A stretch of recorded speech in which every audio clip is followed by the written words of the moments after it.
નમસ્કાર, આપ જોઈ રહ્યા છો ગુજરાત બુલેટિન ન્યૂઝ. હવે જોઈએ અગત્યના સમાચાર. રાજકોટ કોર્પોરેશનની ચૂંટણીને લઈ તમામ પક્ષ તરફથી તૈયારીઓ કરવામાં આવી. ત્યારે કોંગ્રેસ તરફથી પણ ઉમેદવારી ફોર્મ ભરવા માટે વોર્ડ નંબર 8માંથી 4 ઉમેદવારો ફોર્મ ભરી પોતાની ઉમેદવારી નોંધાવશે. કોંગ્રેસના ઉમેદવાર રણજીત મુંદવા ઘોડા પર સવાર થઈ પોતાના અલગ અંદાજમાં ફોર્મ ભરવા ગયા હતા. રણજીતભાઈ મુંદવા આજ રોજ વોર્ડ નંબર 8ની અંદરથી ઉમેદવારી હું અને મેહુલભાઈ પટેલ કરી રહ્યા છીએ.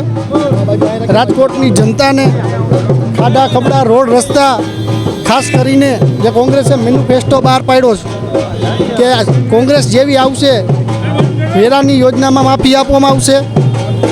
જે ઇંગ્લિશ મીડિયમ જેવી સ્કૂલો છે, સરકારી સ્કૂલો છે, એ તાત્કાલિક અસરથી ચાલુ કરી દેવામાં આવશે, જે પ્રાઇવેટને ટક્કર મારવે એવી.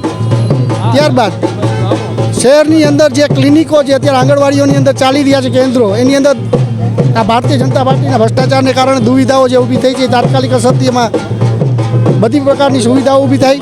નાના નાના મશીનો જે લોકોને સિવિલ હોસ્પિટલને અથવા તો પ્રાઇવેટ હોસ્પિટલોની અંદર જવું પડે છે, જે મોટા મશીનોની અંદર MRI જેવી પદ્ધતિ એક કોર્પોરેશન કોંગ્રેસની બનશે એટલે તાત્કાલિક અસરથી એવા મશીનો સાથે એરિયાની અંદર ક્લિનિકો પણ ખોલવામાં આવશે અને લોકોને ક્યાંય પણ અગવડતા પડવા નહીં દેવામાં. જેમ 2000ની સાલની અંદર કોંગ્રેસ રાજકોટની અંદર શાસન કરી ગઈ છે, આપણે જોઈ રહ્યા છીએ રાજકોટની અંદર રોડ રસ્તામાં અને ખાસ કરીને અંડરબ્રિજ જેવો સિંહ ફાળો કોંગ્રેસી જ્યારે રાજકોટની જનતા માટે આપ્યો હતો, ત્યારે ફરી આ 2026ની અંદર કોંગ્રેસની કોર્પોરેશન બને અને લોકોને એ જ રીતે સુવિધાઓ અને એ જ રીતે લોકોના કામ કરશું.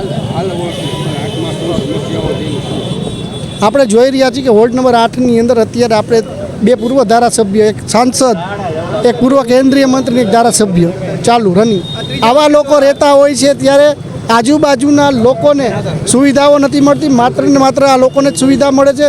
જે રોડ રસ્તા ગટરના જે પ્રશ્નો છે, લાઇટના પ્રશ્નો છે, તાત્કાલિક અસરથી અમે અહીંયા સંપૂર્ણપણે કાર્ય પૂરા કરશું.